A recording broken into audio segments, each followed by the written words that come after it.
Bonjour tout le monde, bienvenue à Liberté en famille. Je m'appelle Hugo Parent-Sérard et aujourd'hui je vous présente une nouvelle émission. Et pour l'occasion, on va voir ensemble les 3 façons avec lesquelles il est possible de remorquer une voiture derrière un motorisé lorsqu'on voyage. On part ça maintenant.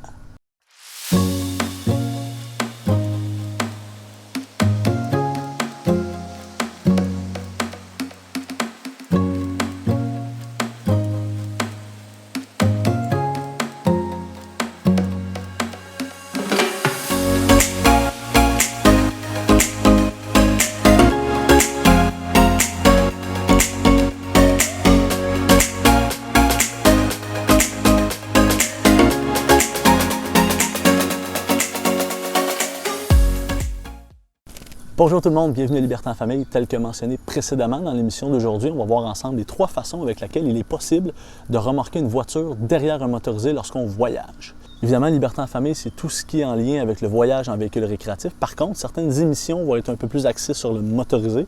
D'autres émissions vont être axées un petit peu plus sur l'univers des roulottes, donc caravane ou fifth wheel, caravane à sellette. Alors que d'autres émissions, capsules techniques, concernent l'univers du voyage en véhicule récréatif en général. Alors, pour l'occasion d'aujourd'hui, je vous présente donc les 3 façons avec lesquelles il est possible de remorquer une voiture derrière un motorisé lorsqu'on voyage. Il est vraiment très agréable de voyager dans un motorisé.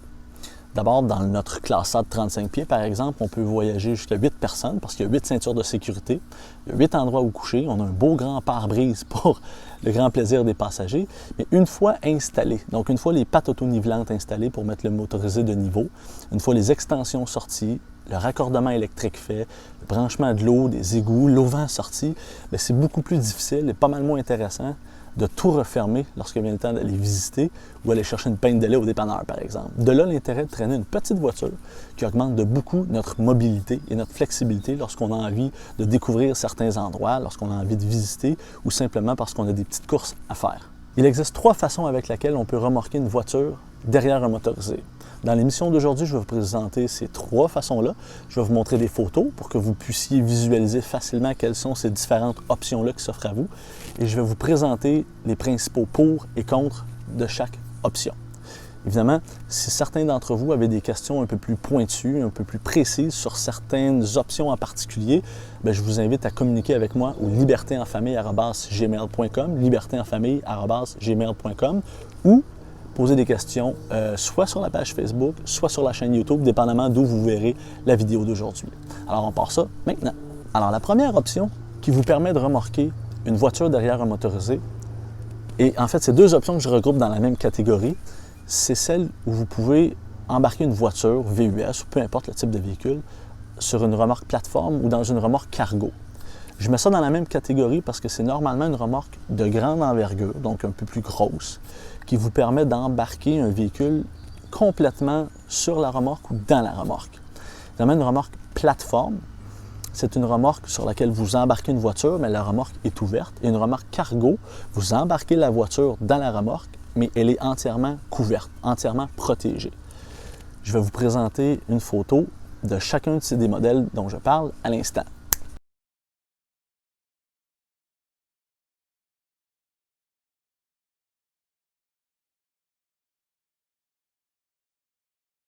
Alors, une remorque plateforme, c'est une remorque qui vous permet d'embarquer la voiture sur une plateforme.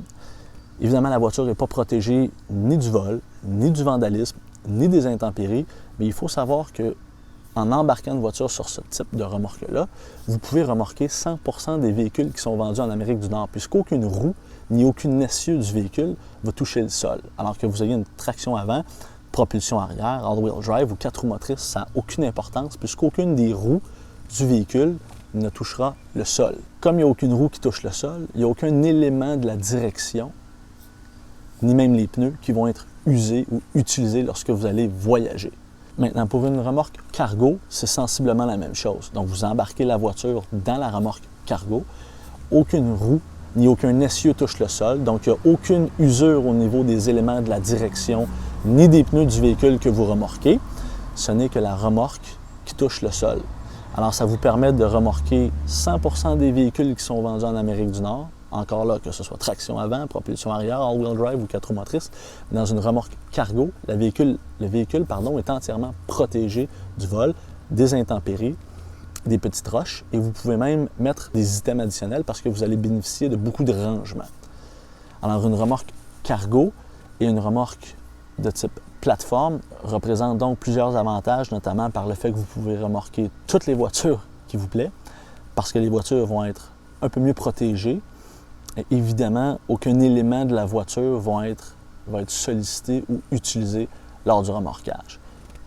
Par contre, là où c'est un peu moins intéressant, c'est que ce type de remorque-là coûte d'abord plusieurs milliers de dollars. Alors, c'est une option qui est assez coûteuse en tout premier lieu. Deuxième point, c'est une remorque qui prend beaucoup d'espace. Alors, dans vos déplacements, comme lorsque vous êtes installé dans un établissement de camping, RV Park ou RV Resort, bien, ça prend beaucoup d'espace. Sinon, vous devez voyager en réservant dans des établissements qui ont des aires d'entreposage pour ce genre de remorque-là. Donc, c'est assez contraignant que de pouvoir voyager avec ce type de grosse remorque-là. C'est très intéressant.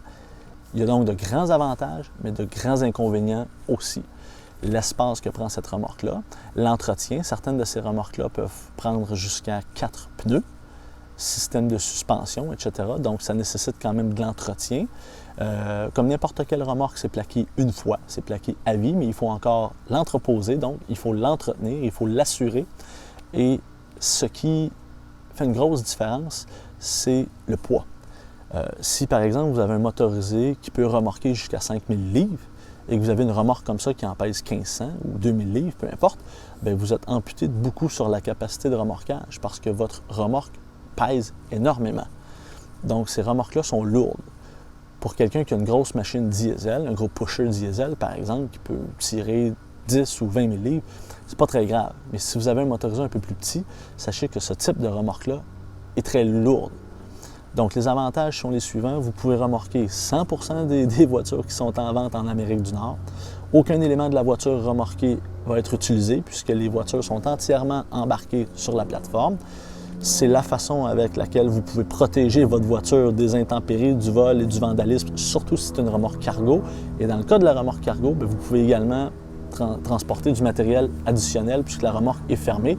Il peut faire office de rangement additionnel lorsque vous voyagez. Alors, pensons maintenant à la deuxième façon avec laquelle il est possible de remorquer une voiture derrière un motorisé, soit la remorque de type dolly. Une remorque dolly, remorque qu'on utilise nous-mêmes d'ailleurs pour tirer notre petite voiture derrière la VR, c'est une remorque qui vous permet d'embarquer un essieu sur une petite remorque plateforme. Alors, la remorque de type dolly, c'est essentiellement juste une petite plateforme qui vous permet d'embarquer, par exemple, les roues avant ou les roues arrière d'une voiture, de les attacher avec des sangles de remorquage et de traîner cela derrière votre motorisé.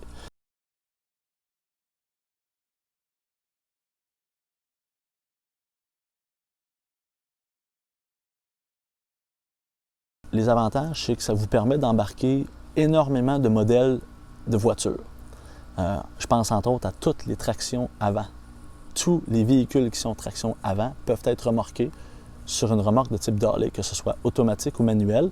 Comme l'essieu avant va être embarqué sur le plateau de la remorque, la voiture peut être remorquée sans aucun problème à condition que vous enlevez le frein à main. Bien des propulsions arrière, s'ils sont par exemple manuels, peuvent être remorqués aussi. Certaines voitures peuvent même être remorquées l'essieu arrière sur la remorque, donc remorquées de reculons.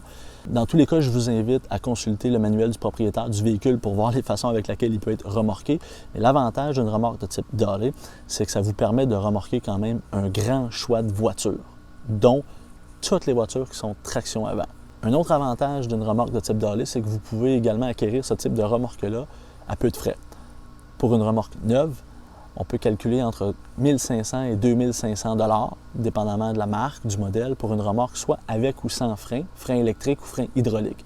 Évidemment, il y a d'autres types de remorques de type dolly qui sont plus coûteuses, qui vous permettent d'avoir d'autres options, etc. Mais vous pouvez acheter une remorque neuve pour entre 1500 et 2500 $, dépendamment du type d'équipement, soit du type de frein que vous souhaitez avoir. Ce qui est une option assez économique malgré tout.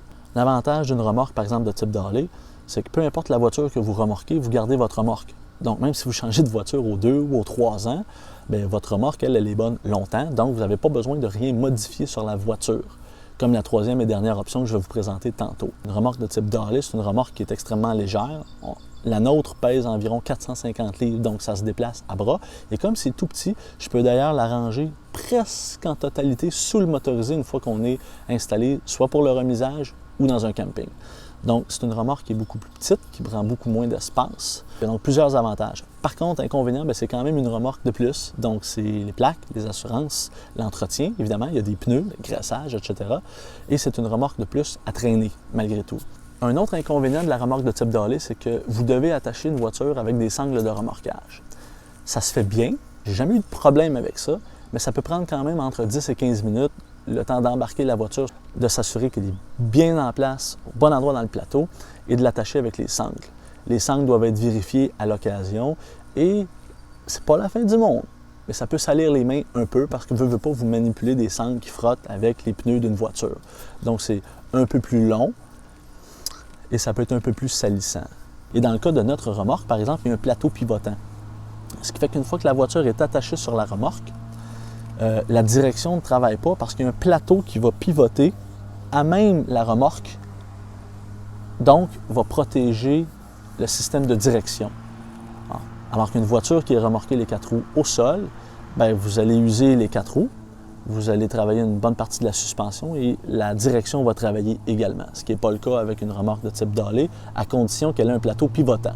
Bon, alors les avantages d'une remorque de type Dalley, fort simple, remorque peu coûteuse, remorque qui prend pas beaucoup d'espace, qui vous permet de remorquer beaucoup de voitures qui sont vendues en Amérique du Nord, dont toutes les tractions avant.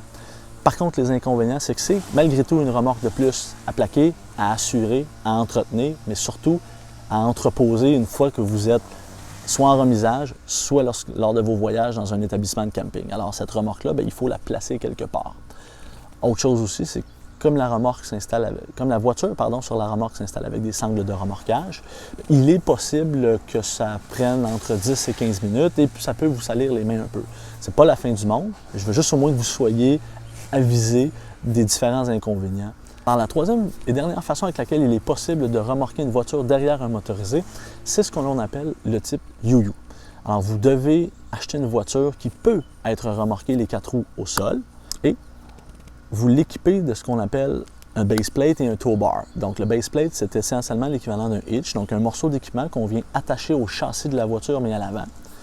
On perce des petits trous dans le grillage, on doit modifier un peu le pare-choc avant et ensuite le tow bar, donc une barre de remorquage. C'est une barre qui vous permet de relier le hitch, donc l'attelage de remorquage de votre véhicule récréatif, jusqu'au système attaché au châssis de la voiture.